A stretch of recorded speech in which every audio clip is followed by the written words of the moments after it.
gentlemen, welcome back to the World of Wrestling podcast. Here today to discuss about MMA news and rumors, episode number 13. We're going to discuss about a couple of articles here today. One of which we're going to start off with is Islam Makhachev is vacating the UFC lightweight championship to move up to the welterweight division and facing Jack Della Maddalena for the UFC welterweight title. My feelings on that. I think that's going to be a great fight. From what we saw from Bilal Muhammad versus Jack Della Maddalena was highly entertaining. And Maddalena really did a great job with the takedown defense against Muhammad. Muhammad is well known for his wrestling capability takedowns. And Islam Makhachev is the same way, but he's a better fighter on the feet than Muhammad is. So it should turn out to be a really good fight. This fight, I believe, is taking place at UFC 317. Oh, no, it's not 317. They're going to give them more time than that. Actually, the lightweight title that's being vacated now is being shifted over to Ilia Topuria, taking on Charles Oliveira, a veteran and a former two-time lightweight champion. I think he's won the title twice.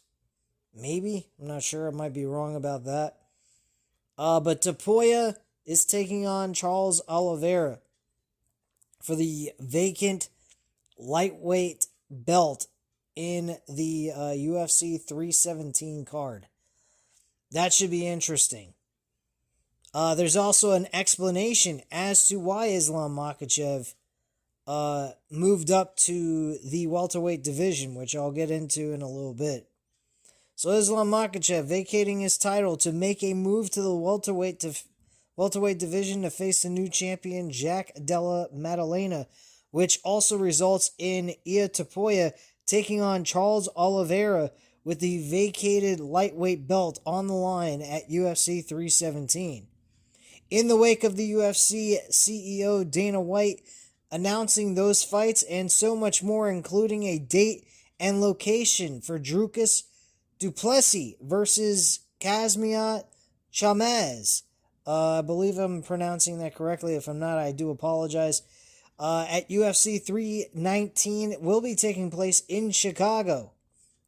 MMA fighting Alexander Lee and Jed Meshew react to the huge news revealed on Tuesday. They talk about revealing the video, so on and so forth. That's pretty much all there was there on that.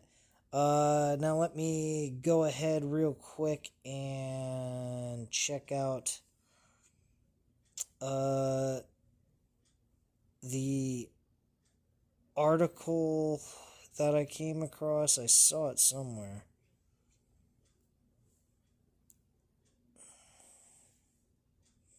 Hold on one second, guys. Islam Makhachev.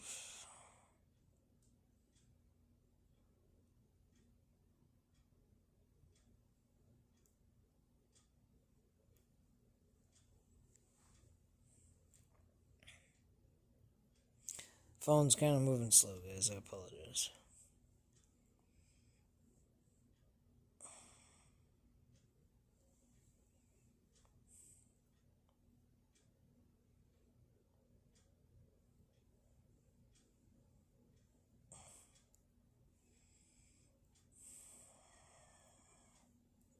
One moment. I'm still trying to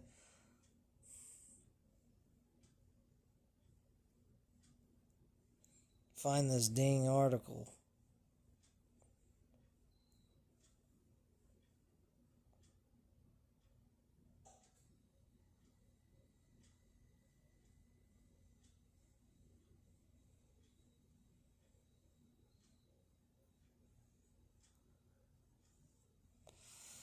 One moment.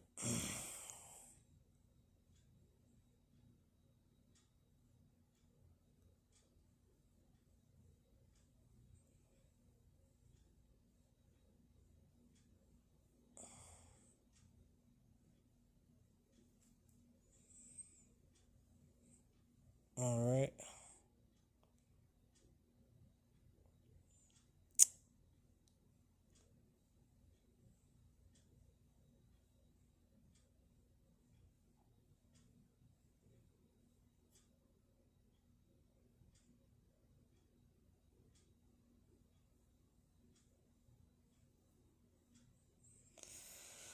Well, I can't seem to find it, guys. Um, about why he moved up to welterweight. I think I think this is actually a good move for Islam Makhachev. He's taking on a great competition. He has definitely beaten a lot of opponents for his lightweight title over the years. He gained the UFC lightweight title in 2022. So for 3 years now, he's been defending that title. And him wanting a shot for the welterweight title to be a double weight champion, I don't see any harm in it. I think this is a great competition. Uh, it's going to be a competitive matchup for Jack Del Maddalena going up against Makhachev. So I honestly think this is a great matchup. I think it's going to be a load of fun to watch. And I think Maddalena may be the guy to beat Makhachev. I honestly think Makhachev will not be able to take him down to the ground. Now, stand up wise, Makhachev might be able to do more damage than Bilal Muhammad did to Jack Della Maddalena. I honestly think that. I think that Makhachev did a fantastic job against Dustin Poirier, who's a really good stand-up fighter, can box very well, and so on and so forth. And I think that those two had a great fight. Fortunate enough, though, for Makhachev, he was also able to take Dustin Poirier to the ground. And Dustin Poirier did give him a lot of trouble. He gave him some trouble on the feet. Makhachev did not walk out of that fight, with a perfect looking face when he came out of it. It looked pretty banged up to me. And Jack Della Maddalena could do the same thing, if not worse, especially the fact that he was able to defend the takedowns from Muhammad.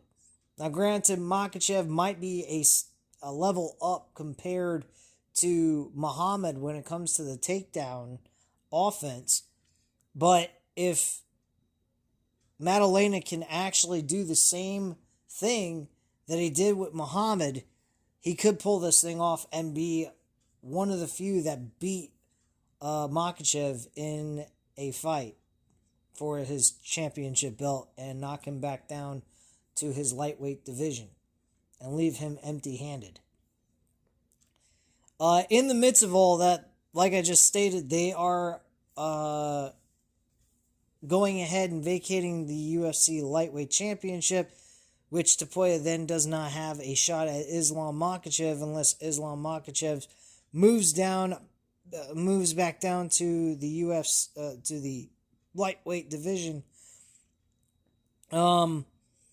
And Tapoya ends up winning the lightweight title and beating Charles Oliveira. I think Charles Oliveira does have a shot at beating Tapoya in this one-on-one fight for the lightweight title. I think he's really got a good shot. He's got submission capabilities. He's a veteran. He's very well known for top-level tier talent in the UFC. He's beaten plenty of big names. So he's definitely have a shot. I will say that probably Tapoya is the favorite in this fight over Oliveira. I think Oliveira, if he can get this fight to the ground, submit him, he would definitely have a shot at beating him. I think that's his pathway of winning the fight. Stand-up wise, I think Tapoya's got him beat in that department. So I honestly think that Oliveira's best shot at winning this is by the ground, taking him to the ground and submitting him. And I think he could definitely possibly do that too. I don't know if Tapoya ever been submitted. Let me take a look at that real quick.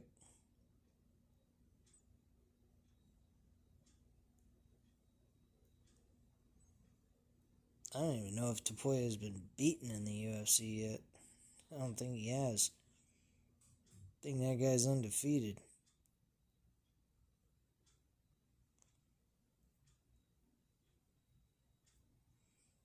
So no, Tapoya has not been beaten at all. He's 16-0. Nobody's been able to submit him. No one's ever been able to beat him by anything. Decision, TKO, nothing. Tapoya has submitted quite a few people. 8 people. Won 2 fights by decision and won 6 fights by knockout. That's insane. Tapoya would end up winning this fight by knockout against Charles Oliveira. And I think that's the path for Tapoya. I think Tapoya would win by decision as well if this fight doesn't get finished. So I think Charles Oliveira is going to end up losing this fight. I mean, he's got a shot. I'm not saying he's definitely going to lose, but he could, based on the circumstances, he could definitely lose this fight without a shadow of a doubt. So let's see how many fights he's won by knockout. He's won 10 fights out of, I believe he's 35-10.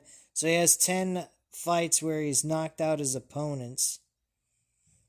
That's only 28% of his wins. Most of his wins have been by submission, so his best bet is the submission. That's the only way he's got a shot at winning this. By going the distance, I find it very hard to believe that he would beat Tapoya by decision. The only way he'd be able to do that is take him to the ground every round and dominate him on the ground and keep him there for long periods of time throughout the whole round. That's about the only way I could see him winning it by decision and keeping the fight on the ground, pretty much, and just walloping Tapoya up. I don't see Tapoya as a guy that's going to be walloped up. I think he has a good defensive takedown defense. So yeah, I see Tapoya possibly winning this by a small margin based on the odds. I think odds-wise, I'd say Tapoya is probably a minus 290. I'd say that's his odds, which isn't huge, but it's still wide in a sense. And I'd say Charles Oliveira is like a plus 160, plus 175. It's probably where I'd put him as well. But yeah, I think that Tapoya's got a good shot at winning it, but I still see that there's a fighting chance that Charles Oliveira could win too. Based on the path of victory, I think submission would be his best bet. And if you guys think that that's a possibility, I would definitely place a bet down when it becomes available for the submission prop on Oliveira. So if you want to go that route, go ahead. I wouldn't blame you. I'm pretty sure the odds for him being an underdog and it being a prop as well for a specific path of winning, I'd say that you'd make good money on it and you could bet a very small amount. So if you happen to lose, it's not that big of a loss to you. Even though you want to win bets, you don't want to just place bets for the sake of placing them and then lose. So, but it is definitely a possibility. So that would be the course of path that I would go when betting on Charles Oliveira to win by submission, or to win the fight is by submission. I mean, you could bet on him money line wise since he would be an underdog altogether, but you definitely would find a lot more money out of it if you bet on the submission prop. But that's really dangerous. The probability of it happening may not be as big as it actually would happen. So, I mean, that's just just a shot in the dark, but I think that would be very interesting if Charles Oliveira could submit to Poya in this fight at UFC 317. Looking forward to it. I may even possibly purchase this pay-per-view event. Who knows? I'm thinking about it. But anyway, let's move on to the next article. The article I want to talk about is actually about the UFC 316. There was a major fight. I'd say it was the third build fight on the card for UFC 316 that has now been removed from the card. And that is actually Marlon Vera going up against Mario Batista. Vera has been injured. He's going to be out. I don't know if they're going to find a replacement for Mario Batista as a last-minute replacement, or they're just going to postpone this fight altogether till it is available for them to actually face one another once he's healed from his injury. But this is how the article puts it. States that while not the strongest pay-per-view, UFC 316 plays host to Kayla Harrison's first crack at UFC Gold, as well as featuring some familiar favorites, some of whom might not be showing up on June 6th. Dana White reveals highly anticipated middleweight title fight for UFC 319 as well. That's Dracus du Plessis facing Chazamet, whatever his damn name is. I already mentioned that in the last article I just discussed. But Marlon Vera is now injured. He's out. As reported by Magic M on X, Marlon Vera is out of his fight with Mario Batista on the main card of UFC 316. Vera is looking to recoup from back-to-back losses and snap Batista's 7-fight winning streak in the process. For Batista, a fight with Vera was an ample opportunity to gain fanfare after controversial victory against Jose Aldo in 2024. Details of Vera possible withdrawal are not yet confirmed. Okay, I thought he was out for injury. Okay. With the report, UFC 316 is potentially down to 11 fights if the UFC can't find a replacement. The fight card stands as this: Merab Dvalishvili versus Sean O'Malley for the Bantamweight Championship. Juliana Pena versus Kayla Harrison for the Bantamweight Women's Championship. Kevin Gastelum versus Joe Pyfer. Vincent Leque versus Kevin Holland. Bruno Silva versus Joshua Van. That should be a good fight. I think Joshua Van's going to win that fight easily. Ariane Lipski de Silva versus Kong Wang. I think Kong Wang should win that fight. She's got a pretty good shot. Sergey Savek versus Waldo Acosta. I think Acosta could win that fight, and I think he is an underdog in that fight too. Josang Yo versus Jaka Sergey. Azamat Mirzakhanov versus Brandon Ribeiro. Brandon Ribeiro, I don't think he's going to win. I think he's going to lose. And he's the underdog in that. So I think the favorite's going to win that fight. Qualin Sakald versus Janal Ajmaz. I don't have a fucking clue who they are. Wouldn't even tell you to bet on it or pick a winner or a loser in that fight. So yeah, those are the picks. Those are that's the entire fight card for UFC 316. Guys that I would pick to bet on: Costa, Joshua Van, Kong Wang, Joe Pyfer, and Merab Dvalishvili. against Sean O'Malley. After the fight that they had, I don't think Sean O'Malley is going to be able to defend the takedowns. Unless something changes in this second fight with the takedowns, uh, Dussavelli is going to mop the floor again with Sean O'Malley. Sean O'Malley is a great stand-up fighter. I think he'd be a great boxer, truthfully. He'd probably outbox a lot of guys. I love the way he fights standing up. It's just unfortunate he can't seem to defend the takedown. I think that's it's his weakest point.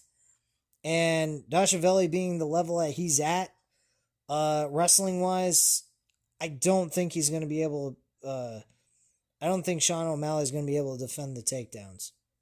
Just my thoughts on that overall. But yeah, still a pretty good card. I'd probably go to like a bar, see this event, so I wouldn't have to spend the money at home. Probably could spend a little bit less than $69.99, or if you pay the full price at $79.99. So you could probably end up paying maybe like $35 to $40, maybe $50 at most, if you're just sitting there just, drinking a little bit and chilling at a bar watching this event. Should be a fun little 11 fight card, unless they add Batista back on the card with a replacement. So yeah, I think this card's gonna be a lot of fun to watch. I'm looking forward to it, and I hope Davelli ends up retaining the title. I think he's pretty damn good. I love Sean O'Malley. I don't have faith in his takedown defense. And I will say this, Davelli, I would put him as a straight bet. I would not go ahead and bet him in a parlay, and I'll tell you why. Because like I just said, if Sean O'Malley makes the adjustments to the takedown defense, then at that point, you could screw yourself in a parlay and then you're fucked. You don't want to do that. So if there's adjustments made with Sean O'Malley with that, then he's got a shot at winning. But with the takedowns from the bantamweight champion, I don't see that happening. I really don't, based on what we saw in the first fight. And that's pretty much it. This article I'd like to discuss with you guys is actually about Chris Cyborg. She is a featherweight champion in multiple different promotions in her career, from UFC to Bellator to Strikeforce. She's won every major championship from each promotion. She is a fucking killing machine. She's only been beaten twice in her entire career. She's the current Bellator featherweight champion. Honestly, I don't even know why we would even call her a Bellator featherweight champion at this point. But she has come out of silence, saying that she's adamant that Kayla Harrison ran away and breaks down the UFC 316 title fight. So, Kayla Harrison may be the one fight that got away from Chris Cyborg. Bellator featherweight champion Cyborg, 28-2, has held a title in just about every major organization. When PFL acquired Bellator, Cyborg was excited at the possibility of finally fighting Harrison, but Harrison wound up signing with the UFC. Cyborg has 2 fights left on her PFL contract. She is expected to face Sarah Collins in a women's featherweight title defense in her next MMA fight, but not before lacing up the gloves against Precious Harris McCrae in a 6-round boxing match Saturday in the Fight Night 3 San Jose co-headliner at Tech CU Arena in San Jose, California. Everybody knows Kayla Harrison ran away from me, Cyborg told MMA Junkie. You see, Julian Pena has been talking about this. You never know. I'm in the PFL now. I'm defending my title, but I don't know. The opportunity may be in the future, but for now I'm focusing on finishing these next two fights and get into a different chapter in my life. Harrison found instant success in the octagon and earned a title shot after back-to-back wins over Holly Holmes and Catalin Vera. She challenges Juliana Pena for the bantamweight title in the UFC 316 co-headliner on June 7th. It's going to be a very interesting fight, Cyborg said of Harrison versus Pena. I believe Juliana Pena has everything to win the fight.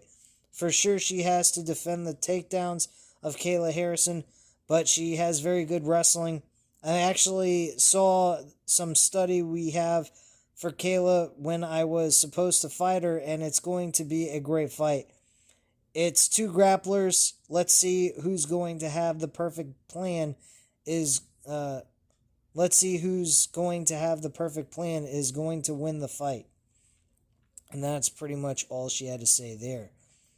She also states, besides all that, she also brings up about the return of another face. An old, former, great UFC fighter, Amanda Nunes. Yes, folks, a fucking Amanda Nunes. Chris Cyborg reacts to the rival of Amanda Nunes coming out of retirement to face UFC 316 winner. Holy shit. So Chris Cyborg is MMA's Grand Slam champion with world titles in the UFC, Bellator, Strikeforce, and Inventica. The legendary featherweight recently dethroned Larissa Pacheco, the only fighter to defeat Kayla Harrison, to become the new PFL champion in October. Across a 31-fight career, which saw her fight Gina Carano, Holly Holm, and Marcelos Konenin, Cyborg has only lost to the great Amanda Nunes in the last 19 years, suffering a 51-second TKO in the UFC 232 in what was one of the biggest fights in women's MMA history.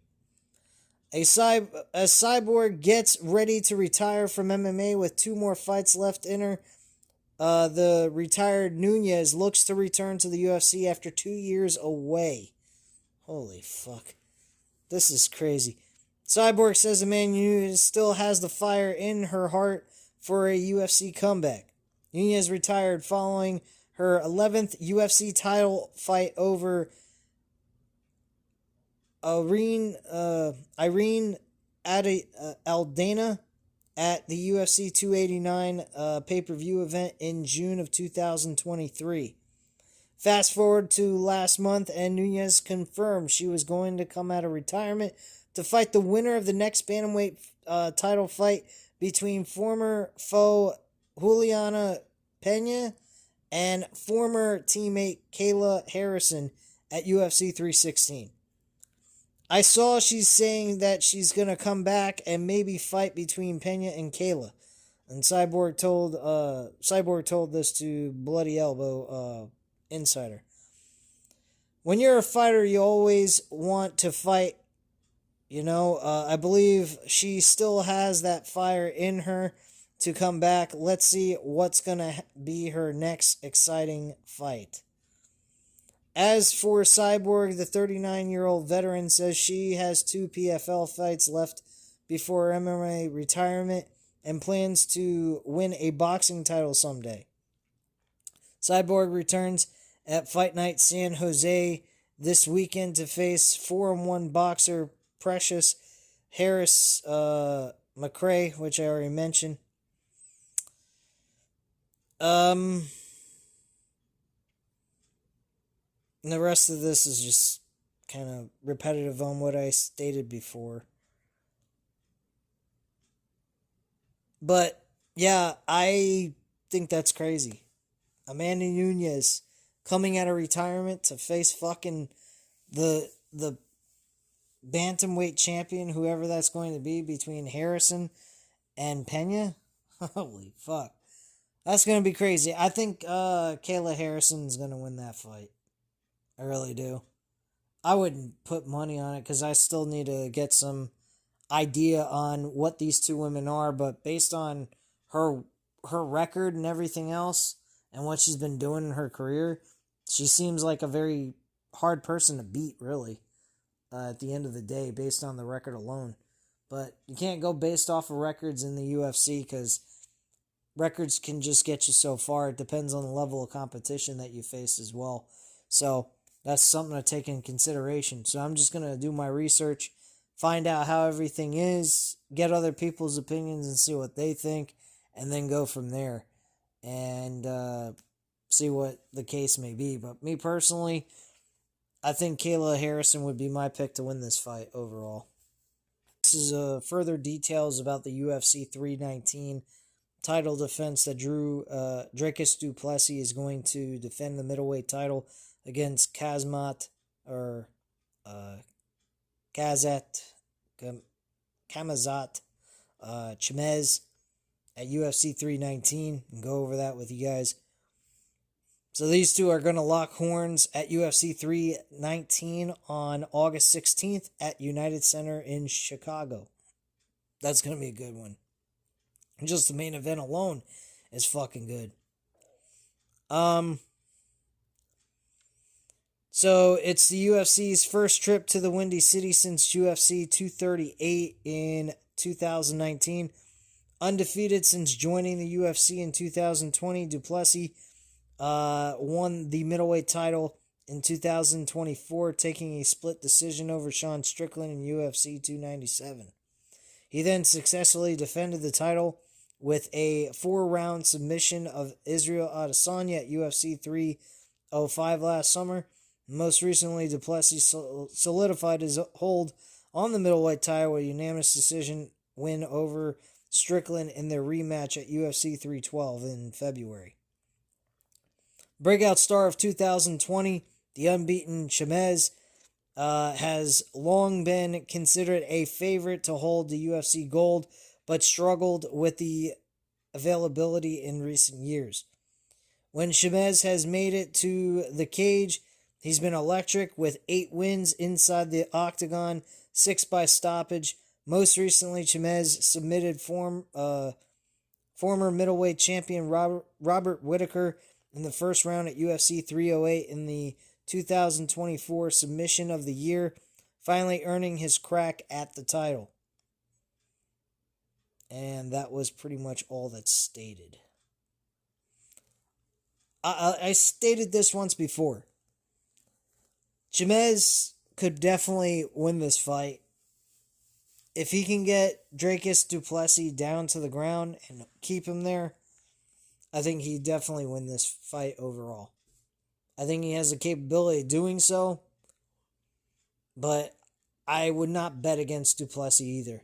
Du Plessis is really good on the feet, a good wrestler, and his takedown defense, if he's good at the takedown defense portion of things, if he's strong with that, he's got a really good shot at retaining his championship.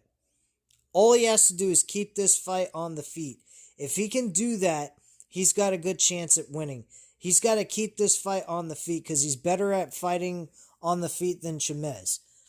Chimez, if he's getting taken down to the mat, I think Chimez could get the submission from the bottom. I really do. And that could be a little bit of a concern with du Plessis because Chimez is a very good submission artist, in my personal opinion. And I think he could get something off on the bottom, even if he doesn't take du Plessis on the ground. So I think du Plessis needs to keep the fight standing. I think he has better punching ability. Let's just check out Chimez's ability to knock people out, because I'm not quite sure. Again, I have gotten really big into the UFC over the last couple of years, so I'm not familiar with everybody. I have to learn them.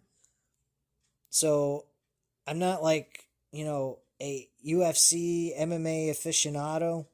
I don't know everything. I try to keep up with people I'm familiar with and stay away from the ones I'm not sure of. So that's why I try to do the best I can when it comes to betting. I try to stay away from things I'm not sure of. Obviously, that's the way to go anyway. If you're not doing that, you're an idiot. Um, but Chemez, I don't even know if I'm pronouncing his name correct. If I ain't, I apologize to you guys. I'm not trying to sound like a dummy or anything, but Chemez has gotten 5 knockouts out of 14 wins. Uh, wow. That's pretty impressive. 5 knockouts. Did you get any knockouts in the UFC alone?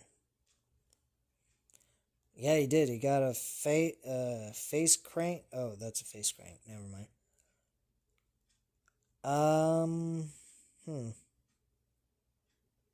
He's got a Darce choke on Kevin Holland. Gilbert Burns, he won by unanimous decision. Beat Jingling Lee by a rear naked choke. He got Gerald Mershart with a right cross knockout. That was in 2020 though. But Mershart isn't exactly, he doesn't have the best chin in the world. He got Rez McKee, and I believe he's a former Cage Warrior champion. Yeah, he's a former Cage Warrior champion. That's not a bad win either. He won by ground and pound.